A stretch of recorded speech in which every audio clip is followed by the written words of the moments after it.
Baik, Assalamualaikum warahmatullahi wabarakatuh. Selamat pagi anak-anak. Gimana kabarnya hari ini? Sehat?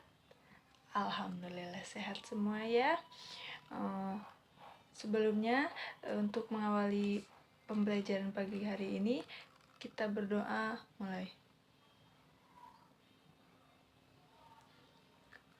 Berdoa selesai. Sebelumnya, Ibu absen dulu ya. Yang pertama, Alda. Alda hadir? Oke, Alda hadir. Aliana hadir.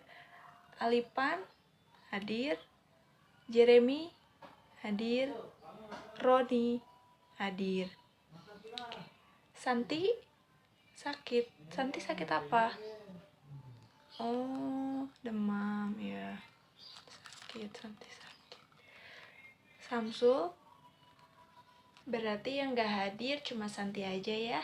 Kita doakan semoga Santi cepat sembuh dan bisa segera ke sekolah kembali mengikuti pembelajaran seperti biasanya. Al-Fatihah.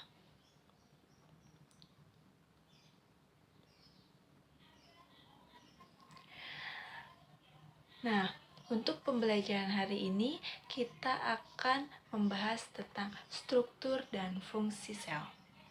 Sebelum Ibu jelaskan, ada yang tahu apa itu sel? Oke, Ananda, tahu apa itu sel? Oke, ya benar. Yang lain ada yang mau menambahkan? Jadi, suatu makhluk hidup atau organisme atau orang yang seperti kita ini berawal dari sel. Nah, dari sel tersebut tumbuh menjadi jaringan organ, sistem organ, sehingga terbentuklah individu seperti kita. Nah, sel merupakan tujuan kita mempelajari struktur dan fungsi sel untuk mengetahui seperti apa sel pada makhluk hidup. Bagaimana sel pada makhluk hidup? Apa perbedaan antara sel prokariotik dan sel eukariotik? Serta bagaimana perbedaan antara sel hewan dan sel tumbuhan? Sel merupakan unit struktural dan fungsional terkecil, penyusun makhluk hidup. Sel juga memiliki komponen kimiawinya. Yang pertama, ada karbohidrat, protein, lemak, asam nukleat, dan juga air sebagai pelarut universal.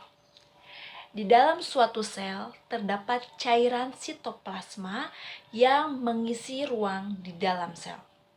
Berdasarkan strukturnya, dibagi menjadi dua bagian. Yang pertama ada sel prokariotik dan yang kedua ada sel eukariotik. Nah, sel prokariotik merupakan sel yang belum memiliki membran inti. Sel prokariotik juga merupakan sel universal yang artinya selnya terdiri atas satu sel. Contohnya bakteri, monera, dan lain sebagainya. Sedangkan sel eukariotik merupakan sel yang sudah memiliki membran inti. Dan sel eukariotik juga merupakan sel multiseluler yang artinya sel eukariotik ini terdiri dari beberapa sel, contohnya sel pada hewan dan sel pada tumbuhan. Nah, tadi kan udah dibilang kalau sel itu adalah unit terkecil penyusun makhluk hidup. Ternyata si sel ini di dalamnya terdapat organel-organelnya. Antaranya ada inti sel, membran plasma, mitokondria, retikulum endoplasma, ribosom, badan Golgi, lisosom, sentriol, plastida, kloroplas, vakuola, dan dinding sel. Nah, itu adalah organel-organel yang terdiri di dalam sel.